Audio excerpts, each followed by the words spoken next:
मक्का royal clock tower को बनाने में लगभग $16 बिलियन का खर्च किया गया था। सऊदी किंग अब्दुल अजीज रॉयल क्लॉक टावर पर दुनिया का सबसे बड़ा घड़ियाल लगाना चाहते थे, जिसके ऊपर लगा होगा एक बहुत बड़ा हीरा और सबसे टॉप पर एक गोल्ड प्लेटेड क्रिसेंट। पूरा स्ट्रक्चर बनकर कंप्लीट हो चुका था। अब बारी थी इस स्ट्रक्चर के ऊपर दुनिया की सबसे बड़ी घड़ी बनाने की।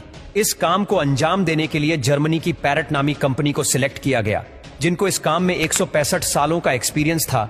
इन सब में सबसे बड़ा चैलेंज इस घड़ियाल के कांटे थे। इनको ऐसे डिजाइन करना था कि ये तेज हवा में उखड़ ना पाए। इस घड़ियाल का बड़ा कांटा 23 मीटर्स, जबकि छोटा कांटा 17 मीटर लंबा रखना था। यूं समझ ले कि बड़े कांटे को अगर सीधा खड़ा किया जाए तो ये ऊंचाई में 5 स्टोरी बिल्डिंग का मुकाबला कर सकता है। 600 मीटर की ऊंचाई पर हवाएं 200 किलोमीटर पर आवर से भी ज्यादा तेज चल सकती है, जो इस कांटे को बड़ी आसानी से उखाड़ सकती है। आखिरकार घड़ियाल के कांटों को स्पेशल कार्बन फाइबर मटेरियल से बनाने का फैसला किया गया, क्योंकि कार्बन फाइबर एक लाइट वेट मटेरियल है, लेकिन यह स्टील से भी ज्यादा मजबूत होता है।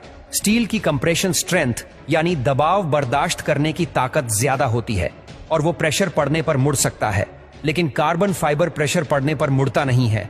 इसके अलावा स्टील में जंग लगने का खतरा भी होता है, जबकि कार्बन फाइबर पूरी तरह से रस्ट प्रूफ रहता है। मक्का क्लॉक टावर के लिए 4 नहीं बल्कि 5 कांटों के सेट बनवाए गए और एक स्पेयर में भी बनवा कर रखा गया। एक एक ट्रेलर में सिर्फ एक कांटा लाद कर इसे मक्का क्लॉक टावर तक पहुंचाया गया। ये कांटे इतने बड़े हैं कि इसके अंदर आसानी से चला भी जा सकता है। क्लॉक टावर के चारों घड़ियाल को चलाने के लिए अलग अलग मोटर है, जिसे क्लॉक ड्राइव कहा जाता है, लेकिन यहाँ पर भी एक एक्स्ट्रा क्लॉक ड्राइव पहले से क्लॉक टावर में इंस्टॉल की गई है, ताकि कभी खराबी की सूरत में फौरन रिप्लेस किया जा सके। इस घड़ियाल में एक मेंटेनेंस स्विच भी लगाया गया है, जिसे दबाते ही कांटे बिल्कुल सीधे हो जाते हैं और मेंटेनेंस वर्कर्स इसके अंदर जा सकते हैं। इस घड़ियाल के रंग को सिलेक्ट करने के लिए भी काफी सारी रिसर्च की गई। रिसर्च करने के बाद ग्रीन कलर की LED लाइट सिलेक्ट की गई। ग्रीन कलर इसीलिए सिलेक्ट किया गया क्योंकि ग्रीन कलर में 8 किलोमीटर दूर से देखने पर भी टाइम सही से नजर आता था। इस क्लॉक टावर पर हैरत अंगेज तौर पर टोटल 20 लाख LED लाइट्स लगी है। हर एक LED एक दूसरे से 4 इंच के फासले पर लगी है। इन 20 लाख LED को भी स्पेशली मक्का के गर्म मौसम को नजर में रखते हुए बनाया गया, जिसमें 1 साल से भी ज्यादा का वक्त लगा। अब बारी थी मक्का क्लॉक टावर के सबसे मुश्किल लेकिन खूबसूरत पार्ट को बनाने की। बिल्डिंग के टॉप पर एक क्रिसेंट लगाना था। ये क्रिसेंट 75 फीट ऊंचा और इतना ही ज्यादा चौड़ा भी है। लाइट वेट रखने के लिए इसे फाइबर ग्लास और कार्बन फाइबर को मिक्स करके बनाया गया, पर फिर भी इसका टोटल वजन 35 टन के करीब है। क्रिसेंट और घड़ियाल के ऊपर हीरे को बनाने की जिम्मेदारी जर्मन कंपनी रीवा को दी गई। जानकारी के लिए बता दें कि इस घड़ियाल को दुबई में बनाया गया और फिर बाद में उसे मक्का ट्रांसपोर्ट किया।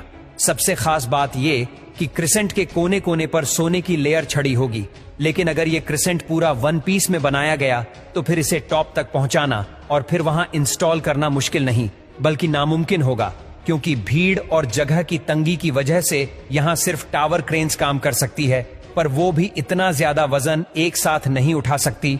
तभी इसे अलग अलग पार्ट्स में बनाने का फैसला किया गया। इस क्रिसेंट पर गोल्ड की लेयर चढ़ाने के लिए करीब 10 करोड़ मोज़ेक टाइल्स के पीसेस चिपकाए गए, जिन पर सोने की लेयर छड़ी हुई थी। हर एक मोज़ेक टाइल्स को बारीकी से बनाया गया और फिर इनको 2x2 सेंटीमीटर के ब्लॉक में काटा गया। ये पूरा क्रिसेंट भी दुबई में तैयार किया गया और फिर फाइनल टच देने के बाद इसे मक्का भेजा गया। क्लॉक का डेमो वर्जन भी पहले दुबई की एक लोकेशन पर इंस्टॉल किया गया, क्योंकि जर्मन कंपनी के कुछ इंजीनियर्स पहले इसे इंस्टॉल करके देखना चाहते थे कि कहीं कोई खामी तो नहीं रह गई। सारे मसले फिक्स करने के बाद ही इसे मक्का तक पहुंचाया गया। 600 मीटर की ऊंचाई पर क्रिसेंट की इंस्टॉलेशन भी एक बहुत बड़ा चैलेंज था, क्योंकि इतनी ज्यादा ऊंचाई पर टावर क्रेन्स इतना ज्यादा लोड नहीं उठा सकती। इस क्रिसेंट को 4 अलग अलग हिस्सों में ऊपर खींचा गया और एक हिस्से का वजन करीब 4 टन था। ये इंजीनियर्स और वर्कर्स के लिए काफी खतरनाक टास्क था, क्योंकि एक तो टावर क्रेन्स इतनी ज्यादा ऊंचाई पर होने की वजह से ज्यादा वजन नहीं उठा सकती थी। दूसरा, अगर इस प्रोसेस के बीच तेज हवा चल पड़ी तो पेंडुलम इफेक्ट की वजह से 4 टन का वजन डबल भी हो सकता है। फिर वही हुआ जिसका डर था। ठीक उस वक्त जब क्रिसेंट का एक हिस्सा हवा में था, तब अचानक हवा चल पड़ी। आखिरकार कुछ वर्कर्स ने इसे रस्सियों से पकड़कर हिलने से रोका और फिर इसे पोजीशन में लाकर फिक्स कर दिया गया। इस क्रिसेंट में टोटल 3 फ्लोर्स हैं, एक ऑफिस, एक मीटिंग रूम और एक मस्जिद, जो कि मैन मेड स्ट्रक्चर पर दुनिया की सबसे ऊंची मस्जिद है। और अगर क्लॉक के एरिया की बात की जाए तो सिर्फ एक साइड की क्लॉक 16,000 स्क्वायर फीट पर फैली हुई है। $16 बिलियन की लागत से तैयार किया गया मक्का रॉयल क्लॉक टावर आज तक दुनिया में जितने भी स्काईस्क्रेपर बने हैं उनमें सबसे ज्यादा महंगा है।